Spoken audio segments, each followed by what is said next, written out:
Olá, eu me chamo João Ricardo e vou apresentar o trabalho intitulado Levantamento e Caracterização Epidemiológica de Casos de Infecções de Pele de Origem Bacteriana em um Serviço de Especialidades de Parnaíba, Piauí. Eu fui orientado pela doutora Karina Rodrigues dos Santos e o eixo desse trabalho é de Saúde Pública e Epidemiologia. Sobre as doenças de pele de origem bacteriana, elas estão representadas por um amplo espectro que vai desde condições leves e limitadas até condições mais graves, inclusive com necessidade de internação. Como exemplo, nós temos impetigo, celulite, fascite necrosante, furúnculos, entre outros. São doenças altamente prevalentes que afetam pessoas de todas as idades e de todas as localidades, e que, por conta disso, são muito importantes quando se fala em saúde pública e coletiva. Falando sobre estudos epidemiológicos, esses são fundamentais na elaboração de políticas públicas de saúde. Inclusive, no Brasil, a epidemiologia nunca se desenvolveu como ciência isolada, sempre estando atrelada ao movimento de saúde coletiva. Estes estudos epidemiológicos são importantes para se descobrir a incidência, distribuição e fatores de risco de quaisquer doenças. Especificamente sobre infecções bacterianas, essas são influenciadas por questões do ambiente, genética e situação socioeconômica das populações atingidas. Em especial, menciono aqui a hanseníase, uma doença tropical negligenciada e tem prevalência importante aqui no estado do Piauí e na região de Parnaíba. Portanto, o objetivo deste trabalho é caracterizar epidemiologicamente os casos de infecções de pele de origem bacteriana no Centro de Especialidades em Saúde de Parnaíba. Para isso, então, foi realizado um estudo epidemiológico, observacional e transversal de abordagem quantitativa. Todos os prontuários de atendimentos em dermatologia do ano de 2021 até 2024 no SES foram digitalizados e investigados. Após a coleta, os dados foram tabulados e analisados pelo Excel. Então foram observadas variáveis como sexo, idade, sintomas, hipótese diagnóstica e conduta médica.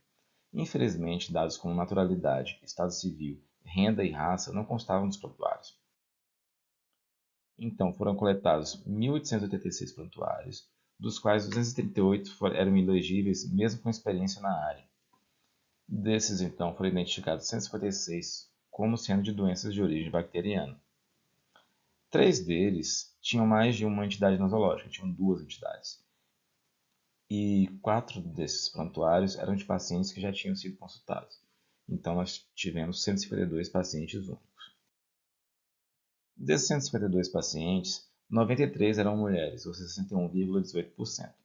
Quanto à faixa etária, 84% era de adultos a partir de 21 anos no momento da consulta. Em especial, a faixa de 41 a 60 anos corresponde a 34% dos pacientes, enquanto pacientes acima de 60 anos chegam a 30%. Então, adultos de meia idade ou idosos, e principalmente mulheres, são os pacientes típicos dessas dermatoses. Entre as hipóteses diagnósticas encontradas, 5 delas correspondem a mais de 90% dos casos, 5 de 12 encontradas em todas as prontuárias. E elas são hanseníase com 36,48%, foliculite com 18,24%, impetigo com 15,72%, piodermite com 13,21% e furúnculo com 7,55%. Então, praticamente, uma a cada 3 pacientes de dermatose de origem bacteriana são pacientes de hanseníase. Chama atenção aqui também a piodermite, que é uma categorização genérica. Isso ocorre porque o tratamento com antibióticos para as características clínicas das piodermites, em geral, é suficiente. Ao mesmo tempo, isso se explica porque apenas 8,27% dos atendimentos eram para dermatoses bacterianas, enquanto a literatura fala em números maiores. Pelo fato do tratamento ser efetivo, na maioria das vezes, esses pacientes não chegam a um serviço de especialidade. Quanto à hanseníase, então, na distribuição por sexo, a gente vê que ela é a única doença que tem maior prevalência em homens, sendo que a maioria dos pacientes é mulher. E quanto à idade desses pacientes, 84,5% são acima de 40 anos, sendo mais da metade acima de 60. Então, esse trabalho mostra o que aguarda o profissional no centro de especialidades, mostra que as dermatoses bacterianas não são tão comuns no centro de especialidade quanto no geral, municia o poder público quanto a estratégias de prevenção, cuidado, educação e saúde, e quanto à melhoria do trabalho, seria investigar os pacientes selecionados quanto aos dados epidemiológicos faltantes.